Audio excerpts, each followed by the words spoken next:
So I'm continuing the tradition of doing online journals and being vulnerable and telling you about all the stuff that's going on in my life, like all this stuff, and being very honest and raw with it. Oh, wow. I just realized something that I didn't plan on talking about that I will talk about. But the first thing is improv ecosystems. So I'm working on a project in the improv boost with Isaac Simon, who is from Tag Out Theater, who I've seen perform. He seems like a super supportive guy. And on stage, he's extremely improv talented. He's in Amsterdam with Tag Out Theater and with Liam. And I love Liam. He's amazing. He does a lot of really cool stuff.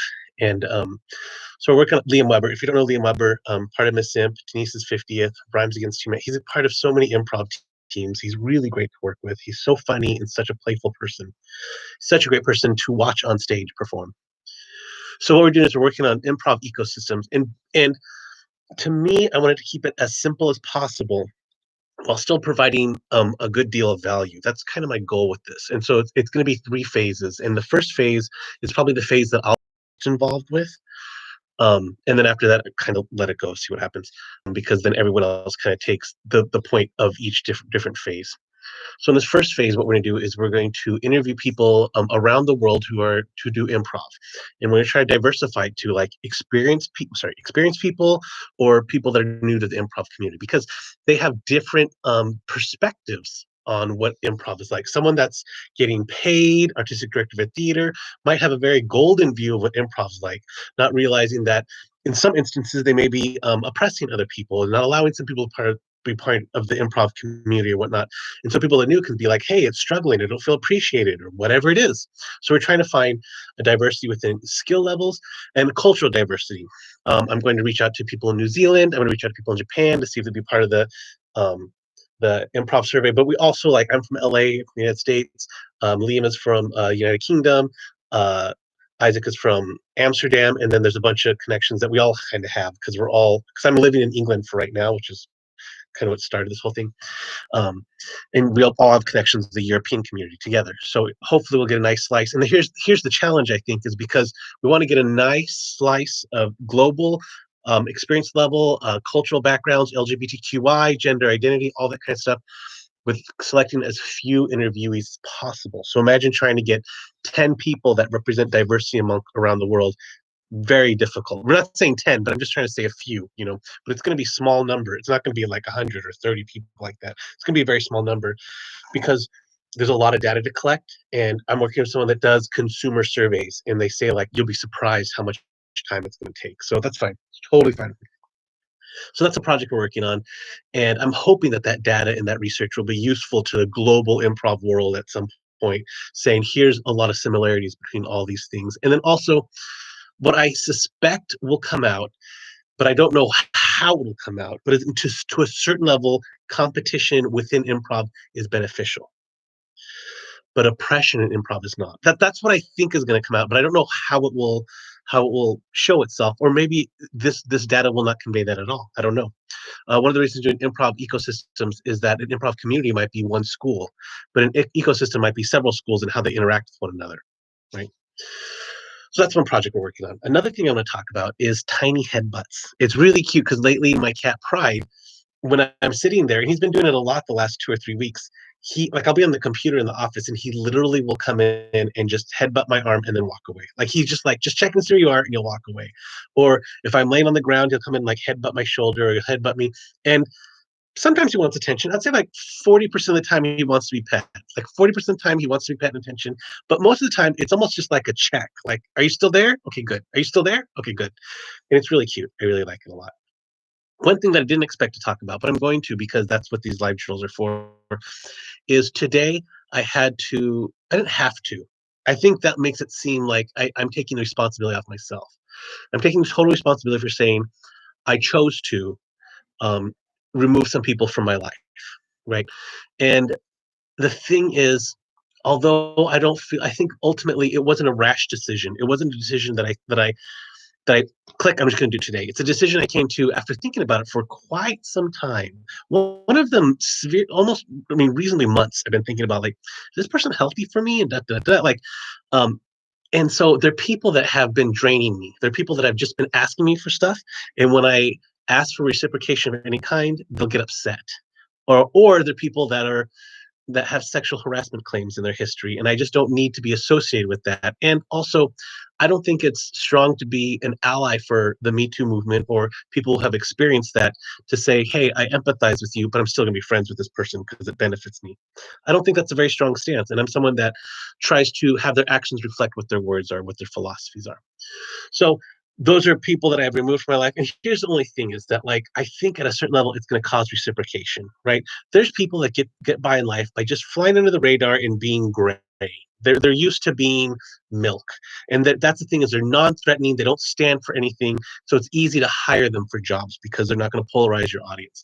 And unfortunately, I'm in a situation by being of I have to say, like being a person of color, being someone who's darker skinned, like I can't always stand by and say that. I can't always stand by and say, "Oh, someone else will take care of that." Or I can't always have no opinion and still be benefited by it.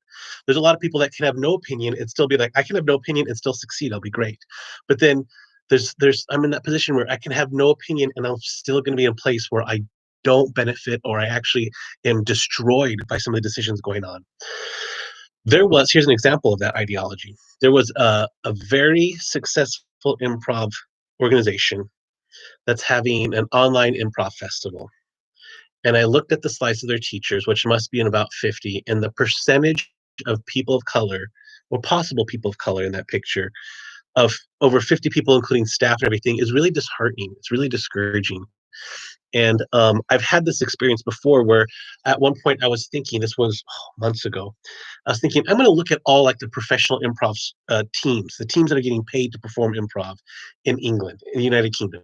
I started looking at them, and out of, we'll say, 8 teams that get paid, um, out of 8 teams, with an average of 10 people per team, so that's 80, because some teams are much larger, some teams are much smaller.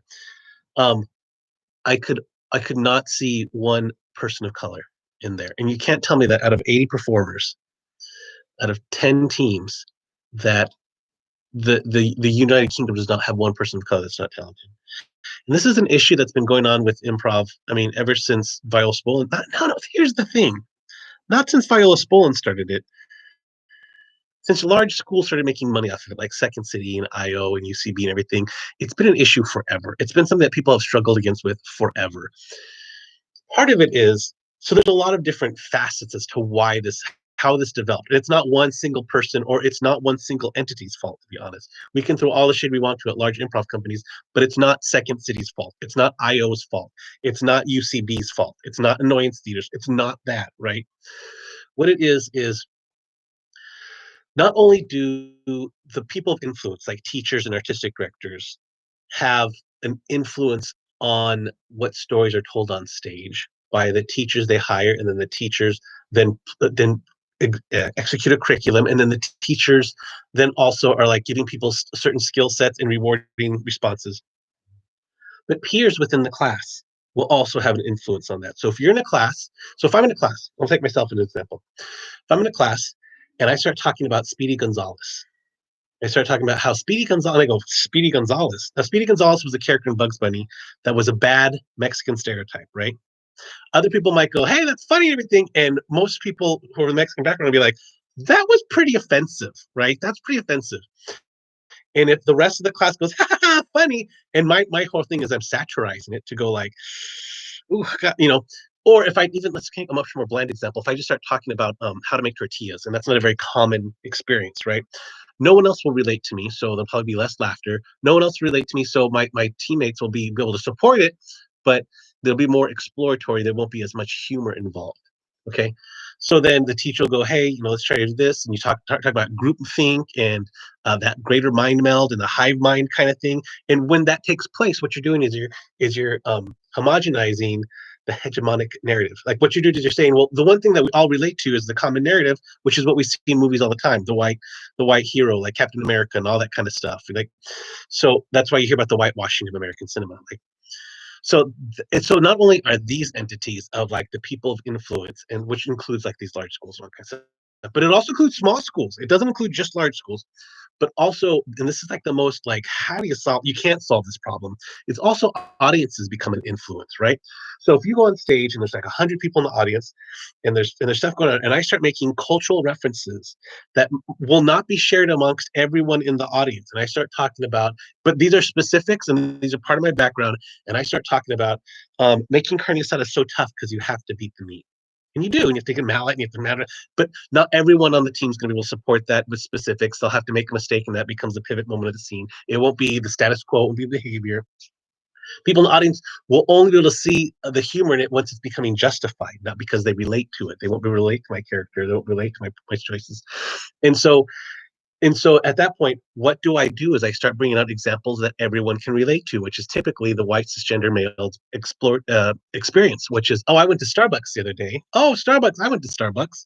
Oh, and those little sandwiches are delicious. Oh, I the sandwiches are delicious. And now that doesn't become the pivot point. That doesn't need to be justified because everyone, all my teammates on stage support that, know what that means, and now they all relate to it. But it's also the audience will relate to stuff that they find familiar. I say this all the time. You don't necessarily have to be funny. There's several times in my life where I go, I wasn't being funny. I wasn't cracking a joke. I just pointed out something. I said, okay, here's the truth. Like George Carlson. So I said, yeah, George Carlson would just to point out the truth. Like, here's just something that people don't notice. And I will just, and sometimes those authentic, genuine reactions are hilarious, but they're not like witty or not like, oh, well, it's just like, I just pointed out something that everyone sees. People laugh so hard because they feel, because humor can be used to create community. Humor can also be used to exclude others, right? We laugh at them over there. That's why people bully. But when you say something familiar, everyone rounds the wagons like, I know that too, part of the community, right? So that's also how audiences become an influence in how these dominant narratives take place. So to take us all the way back to the beginning of my point of this diatribe is that, sorry, I'll take us of this discussion of what I was saying. Diatribe is such like a pretentious word. I do like it. I'm sorry. There's some words that they're just delicious, like chocolate. Oh, juxtaposition. Who doesn't love to throw that word in there? Just delicious, like chocolate. Um, it's funny. I got my love of words from my mom. My mom never spoke down to me. She always talked, used a high vocabulary. If I didn't know that word, I would ask and I would learn a new word. I love that, dude. I love it. I think it's awesome. Um, so let me bring it back to, there's people that cannot say anything and still benefit from it. And so that's an example of where if I don't say anything, I have to say what everybody else is saying to be related to. I have to say the narrative that everyone else is talking about. I have to dull my personal experience and my background, everything, in order to become part of all the opportunities that are out there, the greater opportunities that are out there. So if we don't speak up about it, nothing changes, and 2 or 3 generations down the line, it'll stay the same, right? So that's why I have to speak up. At the same time, speaking up is such a weird, it sucks. It's draining to have to speak up all the time. There's always people that push back against you speaking up. When I say speaking up, I'm not saying we're going to be confrontational. That's not what I'm saying. I'm just saying, like, here's something I observed. There it is right there, right? Boom. Why are you doing this? And if I don't say, and then people will be, and it's hard to speak up because it's easier to make that person look like they're the exception. And it happens all the time in business. This is why people don't trust human resources. The minute you complain about the business, it's easier for that business to circle its wagon and go, oh, that person's the exception. They're the problem. Even if the whole organization has a larger problem with management, they'll say that person complaining, that's the only complaint we ever forgot because everything else is confidential. They're the problem. Let's circle the wagons, let's put the victim on trial. That's what happens. It's also why a lot of people don't speak up about sexual assault.